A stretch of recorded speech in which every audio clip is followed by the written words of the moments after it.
Hello everyone, प्यारे बच्चों, आज की क्लास सुपर से भी ऊपर होने वाली है। आज का टॉपिक है डिफरेंशिएशन। मैथमेटिकल टूल्स का ये सेकंड वीडियो है। इसके पहले मैंने आपको बता रखा है कि ट्रिग्नोमेट्री का मेन कंसेप्ट क्या है। आई होप आपके कंसेप्ट क्लियर हो गए होंगे। अगर आपको ट्रिग्नोमेट्री में कोई प्रॉब्लम है तो आप मुझे प्लीज़ कमेंट करके बताओ, मैं आपके डाउट को क्लियर करूँगा। तो आज का टॉपिक मैथमेटिकल टूल्स का सेकंड वीडियो, डिफरेंशिएशन। डिफरेंशिएशन में आज हम कुछ भी नहीं छोड़ने वाले हैं। जितना मुझे फिजिक्स में पढ़ना चाहिए आज हम सब पढ़ने वाले हैं। पूरे कंसेप्ट को हम परफेक्ट करने वाले हैं। और आई होप आप टिल द एंड वॉच करो वीडियो को, आपको मज़ा आ जाएगा। कभी आपको प्रॉब्लम डिफरेंशिएशन में नहीं होगा। जो बायो के स्टूडेंट्स हैं उनसे मेरा हम्बल रिक्वेस्ट है कि इस वीडियो को टिल द एंड वॉच करें और कॉपी और पेन लेके बैठें, चीज़ों को साथ में लिखते भी रहें, तभी आपको मज़ा आएगा। तो डियर स्टूडेंट, जो डिफरेंशिएशन का मेन कंसेप्ट है यह चेंज इन एनी फंक्शन।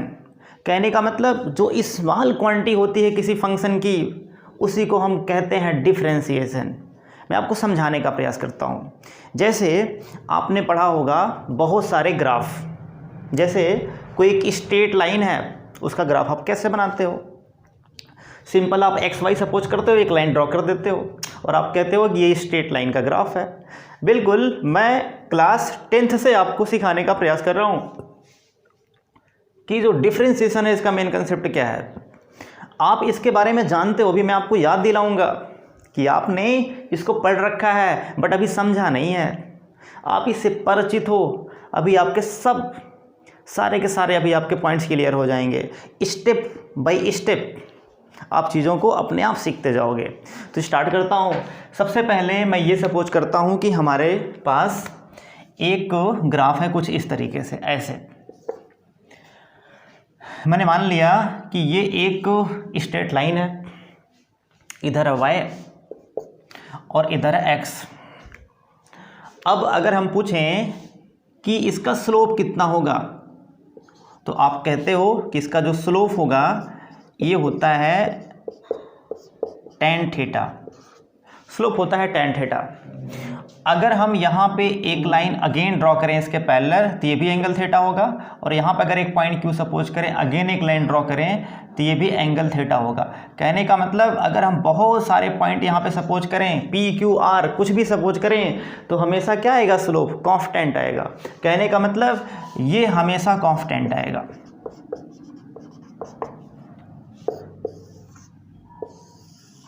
और अगर पूछें कि बताओ स्लोप की वैल्यू क्या होगी, तो आप यहाँ से ड्रा कर दोगे परपेंडिकुलर, और इसके बाद जो ये डिस्टेंस है, आप इस वाले डिस्टेंस को क्या मान सकते हो?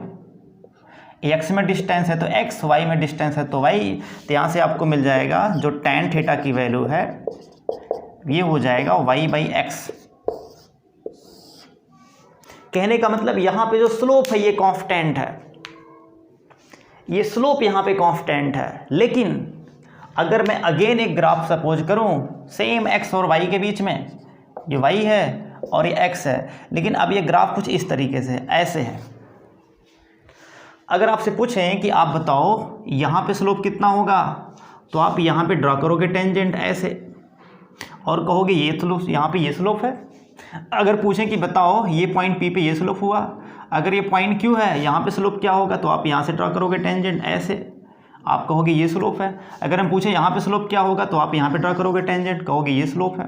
कहने का मतलब यहाँ पे जो स्लोप की वैल्यू है ये चेंज हो रही है। यहाँ जो स्लोप है, स्लोप जो tan थीटा है, ये वेरिएबल है। ये कैसा है? ये वेरिएबल है, ये कांस्टेंट नहीं है। क्योंकि हर जगह अगर आप टेंजेंट ड्रॉ करोगे तो हर जगह जो वैल्यू आपको मिलेगी, हर जगह जो आपको वैल्यू मिलेगी बिल्कुल चेंज हो रही है वैल्यू, ये हर जगह वैल्यू चेंज हो रही है। बट यहाँ पे क्या था? यहाँ पे हर जगह आपको थीटा ही मिल रहा है। तो ये है कांस्टेंट स्लोप और ये है वेरिएबल स्लोप। अब अगर मैं आपसे पूछूं कि ये पॉइंट जो Q है, इस पॉइंट Q का कोऑर्डिनेट क्या होगा, तो आपने मान लिया इस पॉइंट Q का जो कोऑर्डिनेट है ये x1, y1 है। ऐसे अगर पूछें r का कोऑर्डिनेट क्या होगा तो आप कहोगे x2, y2। अब अगर पूछें कि बताओ यहाँ से आपने ड्रॉ किया परपेंडिकुलर, तो जो ये वाला डिस्टेंस है, ये कहने का मतलब जो PS है, इस PS की वैल्यू क्या होगी, तो यहाँ तक का डिस्टेंस है x1 और यहाँ तक का डिस्टेंस है x2, तो जो ये वाला डिस्टेंस होगा ये हो जाएगा x2 माइनस x1। ऐसे अगर पूछें RS क्या होगा, तो ये पूरा डिस्टेंस है y2 और ये डिस्टेंस है y1, तो यहाँ तक का डिस्टेंस हो जाएगा y2 माइनस y1। और अगर आपने ये एंगल सपोज किया थीटा है, आप बताओ यहाँ पे tan थीटा की वैल्यू क्या होगी, तो इस ट्रायंगल से परपेंडिकुलर अपान बेस, इसका मतलब यहाँ जो tan थीटा आपको मिलेगा ये हो जाएगा y2 minus y1 divide by x2 minus x1। ये मिल गया आपको। डियर स्टूडेंट, अगर मैं आपसे कहूँ कि ये पॉइंट Q बहुत ही पास है पॉइंट R के, कहने का मतलब अगर आप इस पॉइंट Q को R की तरफ लेके जाओ तो एक समय ऐसा आएगा बिल्कुल पास हो जाएगा इसके। अगर point P, if point Q is very close to point R, अगर बहुत क्लोज है तो उस केस में क्या होगा, देन आप क्या कर सकते हो, सोच के बताओ। आप कह सकते हो कि जो ये डिफरेंस है बहुत स्मॉल हो जाएगा। कहने का मतलब जो x2 माइनस x1 होगा ये टेंड्स टू 0 हो जाएगा, बहुत स्मॉल हो जाएगा। ऐसे जो y2 माइनस y1 होगा ये भी बहुत ज़्यादा स्मॉल हो जाएगा। और इसी स्मॉल क्वांटिटी को हम बोलते हैं dx और इसी स्मॉल क्वांटिटी को बोलते हैं dy। कहने का मतलब अगर आपने इस वाले को dx मान लिया है, इस वाले को dy मान लिया है, तो ये फॉर्मूला क्या बन जाएगा, dy बाई dx। तो कहने का मतलब जो dy बाई dx है, जिसको हम बोलते हैं tan थीटा, इसी को हम कहते हैं डिफरेंशिएशन। इसी का नाम है differentiation of y with respect to x। या आप कह सकते हैं इसका दूसरा नाम होगा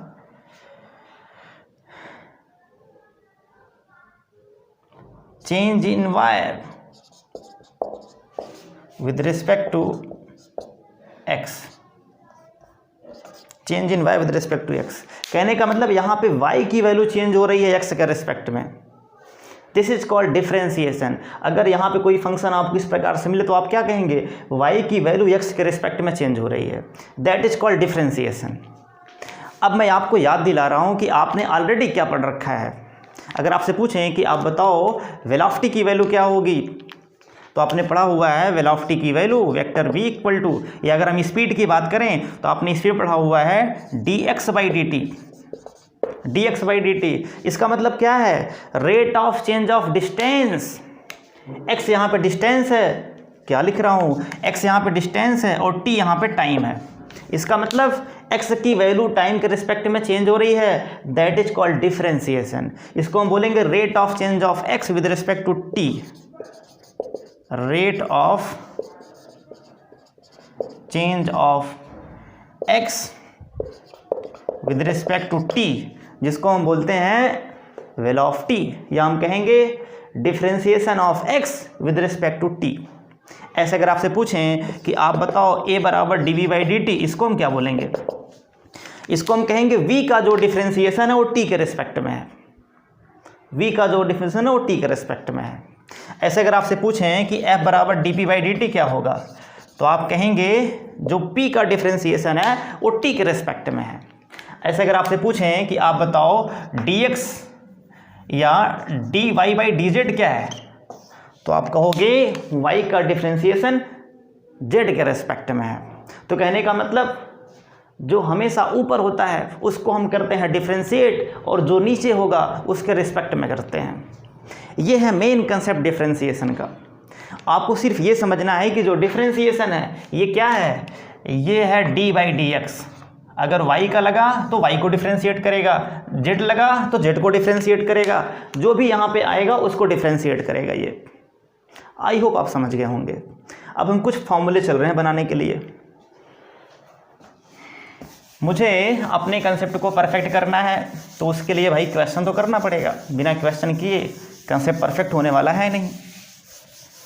हाँ, तो आपने क्या सीख लिया कि जो डिफ्रेंसिएशन है ये होता है dy बाई डी एक्स, इसका मतलब y का x के रिस्पेक्ट में, अगर dy बाई डी टी है तो y का t के रिस्पेक्ट में, अगर dy बाई डी जेड है तो y का z के रिस्पेक्ट में। और ये हमेशा वैल्यू को, फंक्शन की वैल्यू को डिक्रीज करता है। ये भी आपको याद रखना है कि जब भी हम डिफ्रेंशिएट करते हैं तो फंक्शन की वैल्यू डिक्रीज हो जाती है। It is very very important point कि हमेशा फंक्शन की वैल्यू को डिक्रीज करता है। अब हम कुछ फॉर्मूले पहले आपको बताएंगे, फिर क्वेश्चन हम सॉल्व करेंगे। तो कुछ फॉर्मूले हम पढ़ते हैं। सबसे पहला फॉर्मूला है, अगर हम पूछें आपसे कि डी बाई डी एक्स सी की वैल्यू क्या होगी, तो इसका आंसर है 0, क्योंकि यहाँ पे c है कांस्टेंट। इसको हम प्रूव भी कर सकते हैं। कैसे? अगर आपसे कहें कि आप बताओ यहाँ पे जो c है ये कांस्टेंट है, इसका मतलब ये कांस्टेंट होने का मतलब ये हुआ कि y की वैल्यू चेंज नहीं हो रही। इस तरीके से कोई फंक्शन है, y की वैल्यू c है, ऐसे कोई फंक्शन है y बराबर c। अब अगर पूछें कि बताओ इसका tan थीटा कितना होगा, तो आप कहेंगे यहाँ पे थीटा बराबर 0 है, इसलिए tan 0 की वैल्यू क्या हो जाएगी? 0। और tan 0 0 का मतलब tan 0 ही होता है dy बाई डी एक्स। इसका मतलब इस y का जो डिफ्रेंशिएशन x के रिस्पेक्ट में वो 0 आ गया, क्योंकि इसके पहले आपने ये बनाया था, आपने ऐसे बनाया था। अब ये क्या हुआ? ये वाला ऐसे घट करके 0 हो गया। पहले एंगल थीटा था, अब अगर ये वाला स्लोप अगर ऐसे घट करके ऐसे हो जाएगा तो थीटा का मान घटते घटते क्या होगा? 0 हो जाएगा। इसका मतलब कांस्टेंट का हमेशा डिफ्रेंशिएशन 0 होता, आप याद कर लो। अगर आपसे मैं पूछूं कि बताओ भाई डी बाई डी एक्स 100 का कितना होगा डिफरेंस, तो आप कहोगे 0। ऐसे अगर हम पूछें कि आप बताओ डी बाई डी एक्स 10 की पावर 5 इसका कितना होगा, तो इसका भी होगा आंसर 0। कहने का मतलब हमेशा जो कांस्टेंट होते हैं उसके डिफ्रेंशिएशन 0 होते हैं, ये आपको याद रखना है। नेक्स्ट फॉर्मूला, अगला फॉर्मूला, अगर D by D x x की पावर n है, second formula D by D x x की पावर n, तो इसके स्थान पे हो जाएगा n एक्स की पावर -1। अभी समझाएंगे। यहाँ पे n क्या है? इंटीजर है। तीसरा, अगर आपने लिखा D by D X C X की पावर n, तो c को यहाँ पे बाहर कर लेते हैं और x की पावर n का ऊपर लिखा हुआ है n एक्स की पावर n-1 हो जाएगा। c कांस्टेंट, इसको हम बाहर कर लेंगे। अगर किसी वेरिएबल के साथ है तो, वेरिएबल नहीं है तो 0 हो जाएगा। अगेन हम करेंगे d by D x e की पावर x, तो इसका आंसर आएगा e की power x। D by D x d by D x 1 by x, no, d by D x log x to the base e, इसका आएगा 1 by x. D by D x a की power x, इसका आएगा a की power x log a to the base e। ये सारे फॉर्मूले आपको अच्छे से याद कर लेने हैं, ये सारे फॉर्मूले आपको अच्छे से याद कर लेने हैं। D by D x sine x, इसका होता है cos x। D by D x cos x minus sine x। D by D x tan x sec square x। D by D x sec x tan x। D by D x cot x minus cosec square x। D by D x cosec x minus cosec x into cot x। ये सारे फॉर्मूले आपके ज़बान पे होना चाहिए, ये सब आपको याद होना चाहिए। कांस्टेंट का 0, एक्स पावर एन का N x power N minus 1, सी एक्स पावर एन का सी बाहर कर लेंगे, N x power N minus 1, ई पावर एक्स का ई power x, log x to the base ई का 1/x, ए पावर एक्स का ए power x log A to the base E, sine x का cos x, कास का minus sign, tan का sec square x, sec का sec x tan x, cot का minus cosec square x, and cosec x का minus कोसेक्स cot x. ये आपको याद होना चाहिए। ये सारे फॉर्मूले आपको याद करने हैं, इसमें हम कुछ नहीं कर सकते हैं। अब क्वेश्चन स्टार्ट करते हैं, न्यूमेरिकल स्टार्ट करते हैं।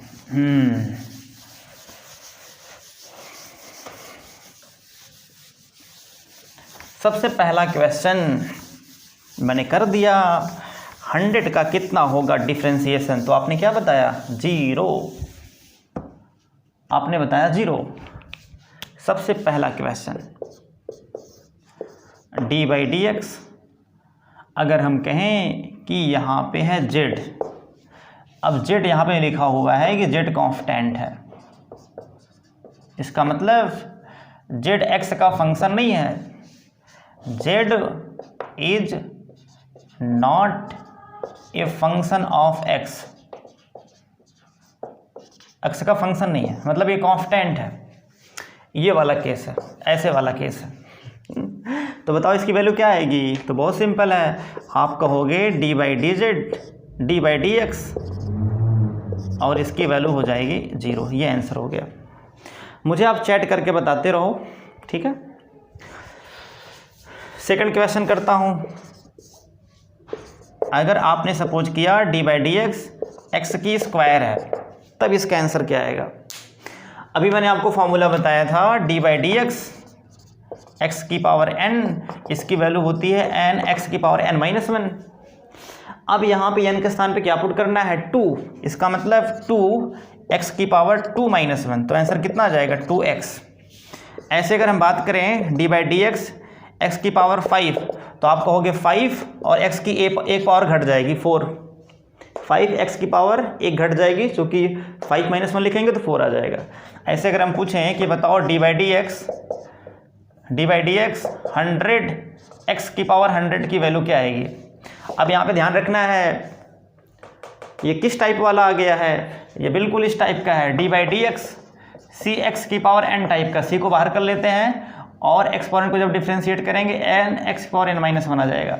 तो पहले 100 को बाहर कर लेंगे, x पावर 100 करेंगे, कितना आएगा आंसर? 100 और x की पावर एक घात कम हो जाएगी, इसका मतलब कितना आ गया? 10 की पावर 4 x की पावर 99। ये आंसर है। ऐसे अगर हम पूछें कि बताओ d/dx x की पावर 13 कितना आएगा, तो आप कहोगे 13 x की पावर 12। तो कितना फास्ट चल रहे हैं। अगेन अगर आपसे पूछें कि बताओ d/dx x की पावर माइनस 10 कितना आएगा, -10 कितना आएगा, तो आप कहोगे -10 x की पावर -10 माइनस 1, तो -10 x की पावर -11। आई होप आप ये वाला फॉर्मूला अप्लाई करना सीख गए होंगे। ओके, अब आगे चलते हैं, आगे चलता हूँ। हाँ, अब इसके बाद अगर हम ये सपोज करें कि हमारे पास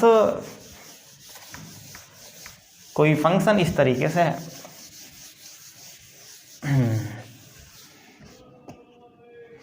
ऐसे मैंने मान लिया कि हमारे पास कोई फंक्शन इस तरीके से d/dx u ऑफ v ऐसे है, ऐसे करके है, तब फिर हम कैसे करेंगे? तब इसका मेन कंसेप्ट है, u को बाहर करते हैं, u और v यहाँ पे क्या है? u v both is a function of x, function of x, दोनों x के फंक्शन है।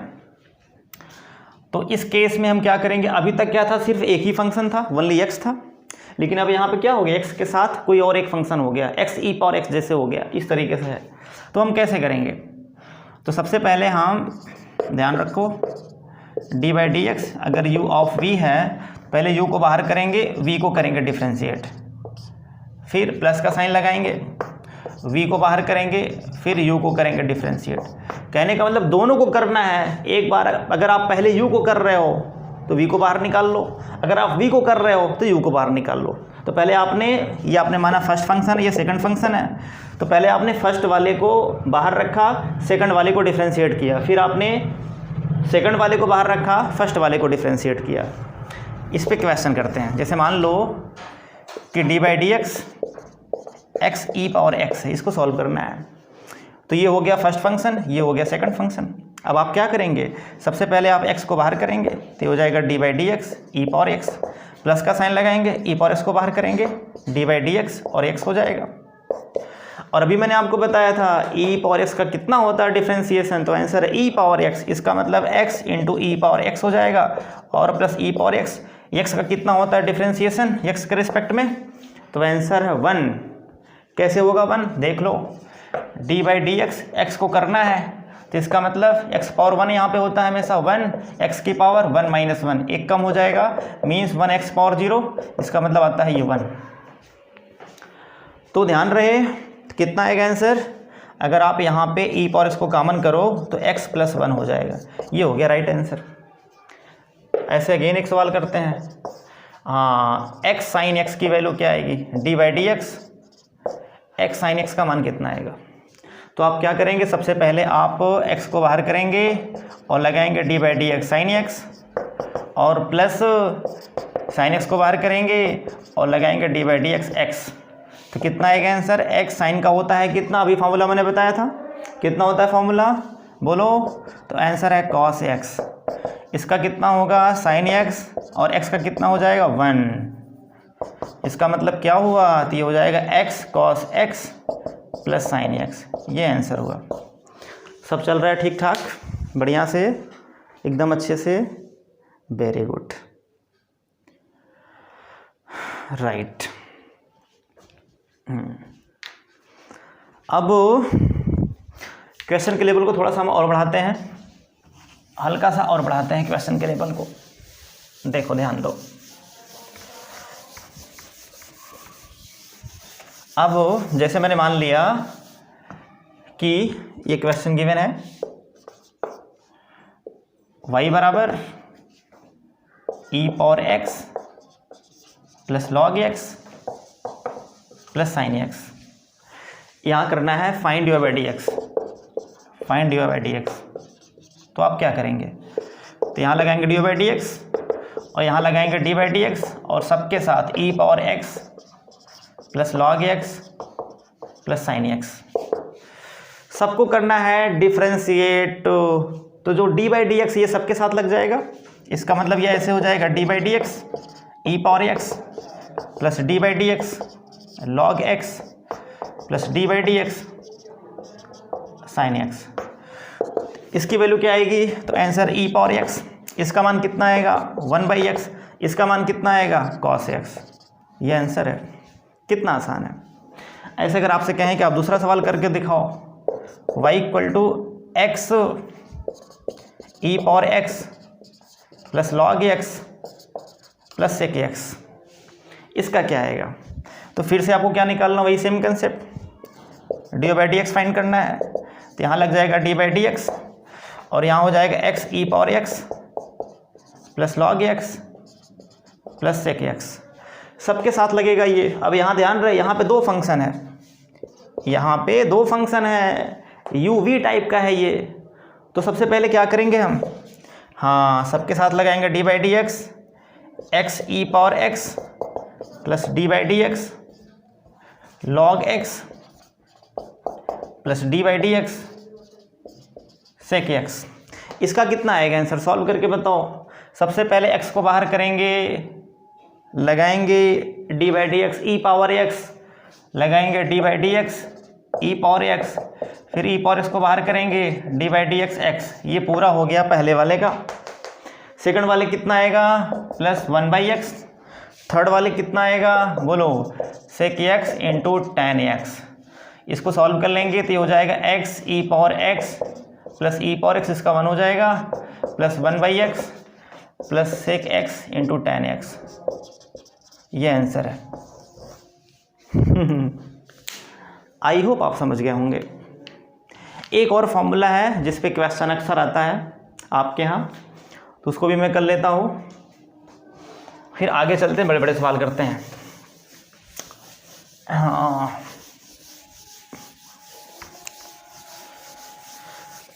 अगर कोई फंक्शन इस तरीके से है, मान लो कोई फंक्शन ऐसे दिया है, u/v टाइप का दिया हुआ कोई फंक्शन, आपको बताना है d/dx u/v। कहने का मतलब सेम कंसेप्ट यहाँ पे है, u and v both are the function of x, u and v both are the function of x। यहाँ जो u and v है, u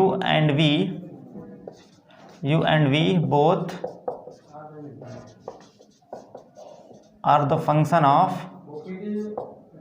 x। तो हम क्या करेंगे, जिस समय दोनों को मल्टीप्लाई में किया गया था उसमें आपने क्या किया था, आपने सबसे पहले u को बाहर निकाला, फिर v को डिफ्रेंशिएट किया, फिर आपने v को बाहर निकाला, फिर u को डिफ्रेंशिएट किया, है कि नहीं। बट जब इसको करना होगा तो हम क्या करेंगे, इसको करने के लिए आपको क्या करना है, ध्यान रहे, सबसे पहले हम इसमें u को डिफ्रेंशिएट करते हैं और v से मल्टीप्लाई करते हैं, फिर माइनस का साइन लगाएंगे, v को डिफ्रेंशिएट करेंगे, u से मल्टीप्लाई करेंगे, फिर इसके बाद v का स्क्वायर कर देंगे। कुछ इस तरीके से फॉर्मूला बनाते हैं हम। अगर हम इसकी बात करें तो पहले आप क्या करेंगे, v से मल्टीप्लाई करेंगे और u को करेंगे डिफ्रेंशिएट, माइनस u से मल्टीप्लाई करेंगे और v को करेंगे डिफ्रेंशिएट, और डिवाइड बाई आप कर देंगे v²। कुछ ऐसा फार्मूला हम बनाते हैं। कहने का मतलब आपको सबसे पहले किसको करना है डिफ्रेंशिएट, तो आंसर है डिनोमिनेटर को, और डिनोमिनेटर से मल्टीप्लाई कर देना है, फिर माइनस का साइन लगा करके फिर v को करना है डिफ्रेंशिएट, इसका मतलब किसको करना है डिफ्रेंशिएट, तो आंसर है डिनोमिनेटर को। फिर लास्ट में क्या करेंगे हम, डिवाइड जब करेंगे तो स्क्वायर कर देंगे डिनोमिनेटर का। आई होप आप समझ गए होंगे। अब एक क्वेश्चन करते हैं, जैसे मान लो कि आपको बताना है d/dx, हाँ मान लेता हूँ मैं d/dx कितना है, e⁻x/x, e⁻x/x। तो इसकी वैल्यू क्या आएगी, सबसे पहले आप क्या करेंगे, x का मल्टीप्लाई करेंगे और किसको डिफ्रेंशिएट करेंगे, e⁻x को, फिर आप क्या करेंगे, e⁻x को बाहर निकालेंगे, आप करेंगे डिफ्रेंशिएट d/dx, किसका करेंगे भैया बोलो, तो आंसर x का करेंगे। सही है, बिल्कुल सही है। हाँ, अब इसके बाद डिवाइड में क्या कर देना है, x²। ध्यान रहे कितना आएगा आंसर, x इसका e⁻x का होता है e⁻x, बताया गया आपको, e⁻x, x का हो जाएगा 1, और डिवाइड बाई x²। इसका मतलब क्या मिलेगा आपको, अगर मैं इसको लिखना सॉल्व करना चाहूँ और तो ये हो जाएगा कितना भैया, e⁻x अगर हम बाहर किए तो x+1 और डिवाइड बाई x²। अच्छा एक बात और, इस वाले क्वेश्चन को हम u इंटू v वाले कंसेप्ट से भी कर सकते हैं। इस वाले को एक और तरीका है सॉल्व करने का, दूसरा तरीका देख लो। आपने क्या किया, d/dx और यहाँ पे है e⁻x/x को आपने लिख लिया x⁻−1, ऐसे आपने कर लिया। अब एक किस टाइप का हो गया, u/v टाइप का हो गया। तो हम क्या करेंगे, सबसे पहले e⁻x को साथ में रखेंगे, इसके बाद करेंगे डिफ्रेंशिएट किसको, तो आंसर x⁻−1 को। देखते हैं सेम आंसर आता है कि नहीं, सेम आंसर आएगा, इसका मतलब हमारा सही है, आंसर वेरीफाई हो जाएगा। फिर यहाँ हम करेंगे x⁻−1 को बाहर और यहाँ लिखेंगे d/dx e⁻x। तो e⁻x इसका कितना आएगा डिफ्रेंशिएशन, तो -1, और इसके बाद x⁻−1 तो -2 हो जाएगा, राइट है, और प्लस x⁻−1 इसका होता है e⁻x।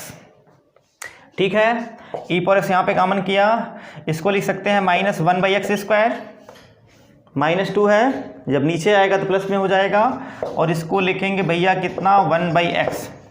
चलो भाई एलसीएम लो फटाफट, e⁻x को बाहर किया, यहाँ हो जाएगा -1, यहाँ हो जाएगा x, और डिवाइड बाई कितना हो गया x², डिवाइड बाई x²। सही कर रहा हूँ, गड़बड़ कर रहा हूँ,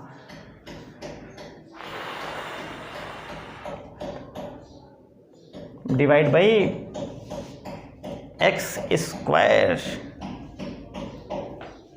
एक मिनट, यहाँ माइनस लगेगा, देखो मिस्टेक मालूम चल गई, यहाँ माइनस आएगा तो ये माइनस में रहेगा, फॉर्मूले माइनस होता है, इसका मतलब डिवाइड बाई कितना आ गया x²।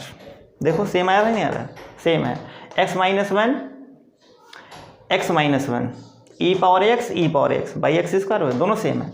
तो कहने का मतलब आपको सिर्फ क्वेश्चन लगाना है बस, जो भी आपको तरीका सूटेबल लगे आप यूज कर सकते हो, फ्री हो आप, सिर्फ क्वेश्चन सही सही आना चाहिए बस, जो भी आपको बेटर मेथड लगे आप यूज कर सकते हो। एक और क्वेश्चन कर देते हैं डिवाइड वाले पे, जिससे आपका कंसेप्ट परफेक्ट हो जाए। एक और करते हैं।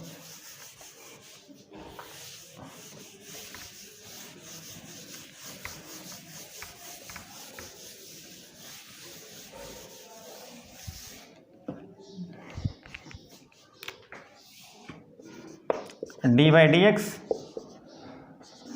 Log x divide by E power x, इसका करना है डिफ्रेंशिएट। चलो कोई बात नहीं है। कितना आएगा भाई? सबसे पहले हम क्या करेंगे, लॉग एक्स को हम कर लेंगे ई पावर इसका करेंगे मल्टीप्लाई, और इसके बाद हम करेंगे डिफ्रेंशिएट किसको? डिफ्रेंशिएट करेंगे d by D x log x को, माइनस का साइन लगाएंगे। फिर इसके बाद हम log x को बाहर निकालेंगे और करेंगे डिफ्रेंशिएट e पावर x को, सही है। फिर क्या करेंगे हम e पावर x का होल स्क्वायर कर देंगे, क्लियर। अब ये हुआ e power x, log x का कितना होता है? तो आप कहेंगे 1/x माइनस ये है log x, और इसका हो जाएगा e power x, e power x का e power x divide by ये भैया हो जाएगा e पावर 2x, पावर का पावर में मल्टीप्लाई होता है, 2 multiply x e power 2x हो गया। अब यहाँ से कॉमन क्या कर सकते हैं? e पावर x कॉमन कर लेंगे, या फिर रहने दो, कोई दिक्कत नहीं है, हाँ स्क्वायर ही रहने दो। अब अगर हम यहाँ से कॉमन करें e पावर x तो क्या बचेगा? 1/x माइनस लॉग x, और डिवाइड बाई कितना हो गया? e पावर x का स्क्वायर। एक यहाँ से कैंसिल आउट हो जाएगा, क्या बचेगा भैया? 1/x माइनस लॉग x और divide by e power x, ये है आंसर। कितना बेहतरीन कंसेप्ट है। आई होप आपके सारे कंसेप्ट क्लियर हो गए होंगे। इसमें मेन फॉर्मूला है, फॉर्मूला अगर आपको याद है तो अगर आप प्रैक्टिस करेंगे तो आपके सारे फंडे क्लियर हो जाएंगे, आप आराम से कर ले जाओगे। अब मैं आपको बताना चाहूँगा इसके बाद कि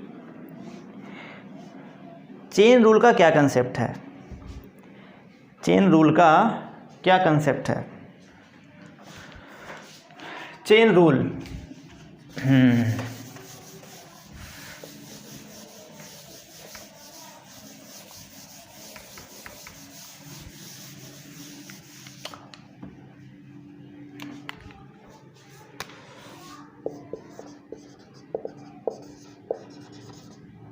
चेन रूल देखो, समझने का प्रयास करो।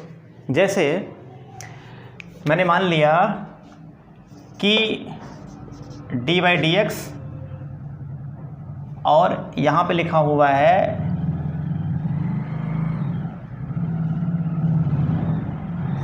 u, यहाँ पे u लिखा हुआ है। अब आपको इस u को, बट यहाँ पे u क्या है? u is a function of t, u is a function of small t का फंक्शन है ये, u is a function of t। अब यहाँ पे आपको इसको डिफ्रेंशिएट करना है, बट किसके रिस्पेक्ट में करना है? तो आंसर इसको करना है t, ये t का फंक्शन है, x का फंक्शन नहीं है। तो आप क्या करेंगे? आप सबसे पहले आप लिखेंगे d by D x u, और यहाँ पे आप ऐसे कर देंगे, एक मिनट, आपने ऐसे कर दिया डी बाई डी टी, इसको आप ऐसे कर सकते हैं। यहाँ पे आप लिखेंगे d by d t u और multiply d t by D x. इसका मतलब u is a function of t है, तो ये इसकी वैल्यू तो आप फाइंड कर लोगे, और इसके बाद D t by D x का वही मान आप फाइंड कर सकते हो। तो यहाँ से आप आराम से क्या निकाल सकते हो? D you by D x की वैल्यू, इस तरीके से करके ये कंसेप्ट होता है। इसको हम कहते हैं चेन रूल। कहने का मतलब आप समझ गए होंगे। मतलब अगर कोई function u is a function of t है and t is a function of x, and T is a function of x, function of x. कहने का मतलब u एक्स का फंक्शन नहीं है, बट u किसी अदर वेरिएबल का function है, t का फंक्शन है। तो हम क्या करेंगे, हम यहाँ पे ये वैल्यू फाइंड कर सकते हैं। तो मैंने क्या किया, dt से मल्टीप्लाई कर दिया ऊपर नीचे, फिर इसको चेंज करके इस तरीके से बना लिया। आई होप आप समझ गए होंगे। अब इसकी वैल्यू भी आपको पता है और इसकी वैल्यू भी आपको पता है, तो आप सॉल्व करके निकाल लेंगे। इस पे क्वेश्चन करते हैं। सबसे पहला क्वेश्चन देखो, जैसे मैंने मान लिया कि आपको बताना है D by D x e की पावर 5x, इसको करना है डिफ्रेंशिएट। देखो यहाँ पे लगाएंगे चेयर रूल, कैसे लगाएंगे। अब यहाँ पे 5x है, अगर यहाँ पे सिर्फ x होता तो हमारा काम चल जाता, लेकिन यहाँ पे 5x है, तो इसको हम मान लेंगे कोई अदर फंक्शन। मैंने मान लिया कि ये t के बराबर है, ये t के बराबर है, मैंने मान लिया ये t के बराबर है। अब बताओ अगर t के बराबर है तो इसका मतलब इसको हम इस तरीके से लिख सकते हैं, इस t का t के रिस्पेक्ट में कितना होगा डिफरेंशिएशन, तो आंसर है e की पावर t, और e की पावर t का मतलब 5x हो गया। फिर आप क्या करेंगे, dt बाई डी एक्स निकालेंगे। तो जो आपने t माना हुआ है, आपने क्या माना है, t माना है कितना 5x, तो अगर पूछें dt बाई डी एक्स कितना होगा तो आप कहेंगे 5 होगा ये। तो इसका मतलब ये हो जाएगा मल्टीप्लाई 5, तो आंसर आ जाएगा 5 e पावर 5x, ये आंसर होगा। नहीं आया समझ में, चलो फिर से करते हैं, एक और सवाल करते हैं। जैसे मैंने मान लिया कि ये है डी बाई डी एक्स, ये है साइन 5x। तो भैया अगर साइन x होता तो सिंपल होता है कास x, लेकिन यहाँ पे साइन 5x है। तो मैंने क्या किया, मैंने मान लिया कि जो 5x है ये t के बराबर है, तो ये कितना हो जाएगा, तो अब ये हो जाएगा कितना फिदे ये हो जाएगा साइन, एक मिनट, मैंने किया डी बाई डी एक्स और यहाँ मैंने कर दिया साइन t कर दिया, लेकिन ध्यान रहे ये t है और ये x है, डिफ्रेंशिएट होगा नहीं। तो मैंने क्या कर दिया, मैंने यहाँ पे t कर दिया और यहाँ पे dt बाई डी एक्स कर दिया, ये सेम, यहाँ पे t कर दिया और यहाँ पे dt बाई डी एक्स कर दिया। अब इसकी वैल्यू यहाँ से निकाल लेंगे। अगर पूछें कि बताओ dt बाई डी एक्स कितना होगा, तो आप कहोगे ये 5 होगा। और इसकी वैल्यू क्या होगी, साइन t का t के रिस्पेक्ट में, भैया क्या काफ t, तो काफ t और t का स्थान कितना पुट कर देंगे 5x, इसका मतलब काफ 5x हो गया और मल्टीप्लाई 5, ये आंसर हो गया। नहीं आया समझ में, चलो आगे सवाल करते हैं। सवाल देखते जाओ, बस सब क्लियर हो जाएगा। नंबर ऑफ क्वेश्चन देखते जाओ। हाँ अगला सवाल, जैसे मैंने मान लिया क्या है भैया, देखो मैंने मान लिया कि ये है x² + 1, रूट x + 1 कितना है, रूट x + 1 है। इसका फाइंड करना है डी बाई डी एक्स।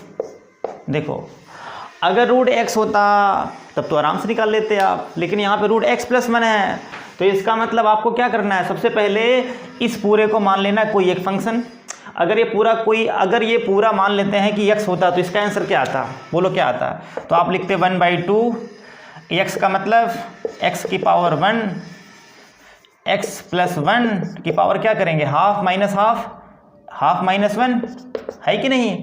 फिर अंदर वाले को करेंगे डिफरेंशिएट, जब अंदर वाले को करेंगे तो कितना आएगा, तो आंसर 1 आ जाएगा, क्योंकि x का हो जाएगा 1 और 1 का 0, इस तरीके से। तो ये हो गया आंसर 1/2 और x की +1 की पावर -हाफ, और ये 1 ही हो गया, तो आंसर आएगा 1/2 और √x + 1, ये आंसर हो गया।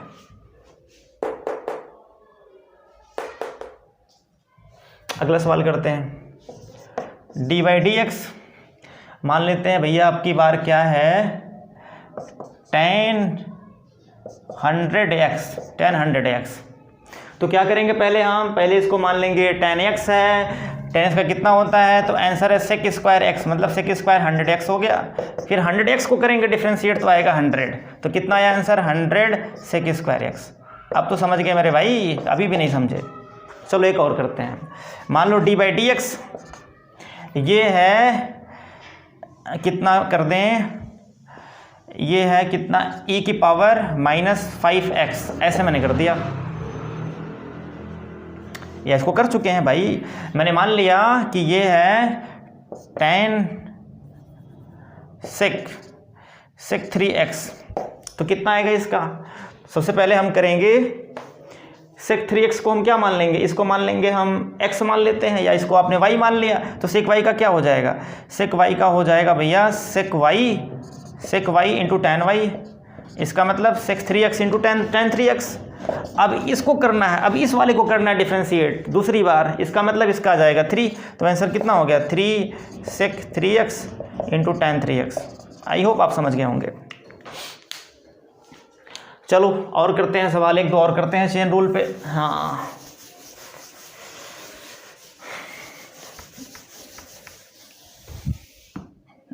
देखो d/dx मैंने मान लिया under root e power x plus 1 है, इसका करना डिफ्रेंशिएट। तो आप कैसे करेंगे, बहुत सिंपल है। सबसे पहले आप करेंगे इस पूरे को क्या मान लेंगे आप, इस पूरे को आप मान लेंगे कोई एक फंक्शन t आपने मान लिया, तो रूट टी का कितना होता है, अगर आपने इसको t मान लिया तो रूट टी हो गया, तो रूट टी का कितना होगा भाई डिफ्रेंशिएशन, तो आप कहोगे 1/2 रूट टी, बस लिख लो, इसका आंसर आएगा 1/2 रूट, और टी के स्थान पे क्या पुट करेंगे e पावर x प्लस 1। सही है। कैसे हुआ बताएं, ये कैसे हुआ, रूट टी का 1/2 रूट टी, देख लो कैसे हुआ भाई, d/dt, और ये रूट टी का मतलब t की पावर हाफ, और ये हो जाएगा हाफ t की पावर हाफ माइनस 1, और इसको लिखेंगे half t power half minus 1, मतलब माइनस हाफ को क्या लिखेंगे 1/2 t की पावर हाफ, और t पावर हाफ का मतलब क्या होता है रूट टी, देखो 1/2 रूट टी। अब अंदर वाले को भी करना पड़ेगा, जब अंदर वाले को करेंगे तो e पावर x का e पावर x 1 का 0, इसका मतलब आंसर आया e power x divide by 2 under root e power x plus 1, ये आंसर हो गया। आई होप आप समझ गए होंगे, आपके पूरे फंडे क्लियर हो गए हैं, कोई डाउट नहीं है, ऐसा मैं मान के चल रहा हूँ। प्रैक्टिस करो, खूब लगाओ, खूब आगे बढ़ो। अब मैं थोड़ा सा क्वेश्चन को चेंज कर रहा हूँ, 2-4 क्वेश्चन हाई लेवल के करके ख़त्म करते हैं, नहीं तो वीडियो बहुत लंबा हो जाएगा। ठीक, चलो भाई देखो ध्यान दो। अब मैं सबको समेट रहा हूँ। अगर आपने ये सवाल कर लिए तो पूरे फंडे क्लियर। 2-4 सवाल और करेंगे बस। सबसे पहला सवाल आपको बताना है d/dx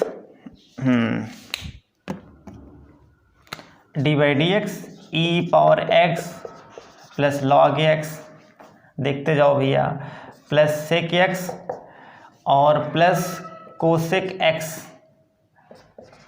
x, ठीक है। हाँ और कुछ कर दें, ना यहाँ कर देते हैं प्लस कितना 100 कोसेक x। 5 सवाल पूरा खलास डिफ्रेंशिएशन, सारे कंसेप्ट उसमें आ जाएंगे। सबसे पहले देखो भैया क्या करेंगे हम, ये d/dx सबके साथ लगेगा कि नहीं लगेगा, यस या नो लगेगा, तो कितना आएगा आंसर e पावर x का e power x, log x का कितना होता है, तो आंसर है 1/x, सेक का कितना होता है बोलो, सेक x इंटू tan x, 100 बाहर हो जाएगा, और कोसेक का कितना होगा, तो minus cosec x into cot x। इसको हम एक स्टेप और लिख लेते हैं, e power x 1/x plus कितना भैया sec x into tan x, और minus 100 cosec x into cot x, ये आंसर हो गया। अगला सवाल ओनली 5 न्यूमेरिकल, d/dx। अब तुमको करना है भैया किसका, tan x x tan x, हाँ x tan x plus x e power x, ठीक, प्लस हम लिखेंगे tan 50x और प्लस 100। चलो वाह वाह क्या बात है। देखो अब यहाँ पे देखो 2 फंक्शन है, x tan x है, तो क्या करेंगे बोलो, सबसे पहले हम क्या करते हैं, x को बाहर, फिर लगाते हैं d/dx किसके साथ, डायरेक्ट करें चलेगा मामला, कंफ्यूज हो जाओगे, डर जाओगे, d/dx और यहाँ पे करेंगे tan x, सही है, प्लस यहाँ पे करेंगे tan x को बाहर और यहाँ पे करेंगे d बाई डी एक्स, किसका, x का। तो ये बड़ा सा ब्रैकेट लगा दिया, फर्स्ट वाला गया काम से। सेकंड वाले में क्या करेंगे, x को बाहर किया d बाई डी एक्स और यहाँ लगाया e पावर x, फिर प्लस e पावर x को बाहर किया d बाई डी एक्स और यहाँ लगाया x। देखो सेकंड भी हो गया। थर्ड वाले में क्या है, tan 50x, इसका मतलब tan 50x, यहाँ पे लगेगा change rule, change rule, change rule. इसमें क्या करेंगे हम, tan 50x का मतलब हो जाएगा कितना, बोलो, sec स्क्वायर 50x। फिर करेंगे 50x को, कितना आएगा आंसर, आ जाएगा 50। क्लियर। अब बचा 100, 100 का कितना होता है 0, चूँकि कांस्टेंट है ये, सॉल्व कर लो। तो ये कितना बचेगा भैया, x, tan का कितना होता है sec square x plus x का 1, तो ये हुआ tan x और प्लस ये e पावर इसका e पावर x, मतलब x e power x plus यहाँ हो जाएगा e पावर x और यहाँ पे क्या बचेगा 50, ना ना हाँ 50 sec स्क्वायर 50x। ये आंसर है। बोलो फंडा क्लियर हुआ कि नहीं, फंडा क्लियर हुआ कि नहीं। तो आंसर यस हो गया। Good good, very nice. चलो भाई एक दो सवाल और करते हैं, बस आज के लिए बस इतना ही, क्योंकि बहुत सारे क्वेश्चन हो गए और मैंने आपको इतना करा दिया है कि आप मास्टर हो जाओगे, कभी आपको दिक्कत नहीं आएगी। किस में, डिफ्रेंसिएशन में। ये वैसा मैं मान के चल रहा हूँ। चलो जैसे मान लो भैया दिया है, थोड़ा सा लेवल बढ़ा रहा हूँ सवाल का, डरना नहीं। अंडर रूट साइन ए एक्स प्लस बी या साइन एक्स प्लस 5, वाह वाह वाह, क्या बात, थोड़ा सा चेंज कर दिया। डरना नहीं, डरना नहीं। देखो कैसे करेंगे, सबसे पहले हम क्या करेंगे, यहाँ पे देखो, इस पूरे फंक्शन को हम मानेंगे साइन x प्लस 5 को हम मान लेंगे। मैंने मान लिया इसको, क्या मान लिया, z मान लिया, मैंने z मान लिया। अब z की पावर हाफ होगा, तो z की पावर हाफ का कितना आएगा भाई, z की पावर हाफ का कितना आएगा, तो बहुत सिंपल है। अगर हम पूछें कि भैया z की पावर हाफ को डिफ्रेंशिएट करो d बाई डी जेड के रिस्पेक्ट में, तो आप क्या कहोगे। अभी मैंने बताया था 1/2 रूट z आता है, रूट x का 1/2 रूट x, ऐसे z का कितना आएगा 1/2 रूट z। आप कर लेना, अभी मैंने करके दिखाया था। इसका मतलब यहाँ पे क्या लिखेंगे, सबसे पहले हम 1/2 रूट और z का स्थान पे क्या पुट करेंगे, ये पूरा टर्म कितना, साइन x प्लस 5। क्लियर। अब देखो अभी दो टर्म बचा हुआ। अभी यहाँ पे देखो साइन x प्लस 5 है, अभी भी आप नहीं कर सकते हो। अगर ये साइन x होता तो काम चल जाता, लेकिन साइन x प्लस 5 है। तो अब आप इसको फिर से क्या मानोगे, फिर से आप मानोगे x प्लस 5 को, आपने क्या मान लिया, आपने मान लिया इसको p मान लिया, तो ये क्या हो जाएगा, साइन p हो जाएगा। अब बताओ साइन p का p के रिस्पेक्ट में कितना आएगा, तो आंसर है cos p, और p के स्थान पे क्या पुट कर देंगे, x प्लस 5। इसका मतलब यहाँ पे हो जाएगा cos x प्लस 5। अब इस वाले को करेंगे डिफ्रेंशिएट, चूंकि p किसका फंक्शन है, x का फंक्शन है। इसका मतलब जब इसको करेंगे डिफ्रेंशिएट x प्लस 5 को, तो x का 1 हो जाएगा, 5 का 0 हो जाएगा। तो आपको किस तरीके से मिलेगा, यहाँ कर दे रहा हूँ 1 प्लस 0, तो आपको क्या मिल जाएगा भैया, cos x plus 5 divide by 2 square root sine x plus 5। ये आंसर है। आई होप आपके पूरे कंसेप्ट क्लियर हो गए हैं। तो ऐसे आप चाहे जितने भी इंटीग्रेशन, चाहे जितने भी स्क्वायर रूट लगे हों, चाहे जितने भी फंक्शन के फंक्शंस हों, आप आराम से क्या करना है, सबसे पहले पूरे वाले को सिंगल मानना है, उसको करना है, फिर उसके अंदर वाले करना, फिर अंदर वाले करना, करते चले जाना है, फटाफट आंसर आ जाएगा। अब आपका एक होमवर्क है, आप ट्राई करिएगा, बताइएगा हमको। हाँ भैया बताइएगा ज़रूर। tan e power x plus 5, ठीक है, पहला हुआ। दूसरा अंडर रूट, हाँ मैं मान लेता हूँ कास रूट x प्लस 5, कास रूट x प्लस 5, घबरा जाओगे, कास x प्लस 10, x प्लस 10। दूसरा सवाल है और तीसरा है स्क्वायर रूट। इसके बाद फिर यहाँ पे मैं कर देता हूँ x square root sine square root x plus 5। ये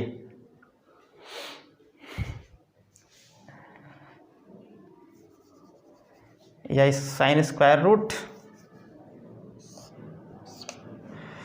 इसके बाद यहाँ कर देता हूँ कास ए एक्स प्लस बी। अब सही है, 2 बार रूट लगा हुआ है।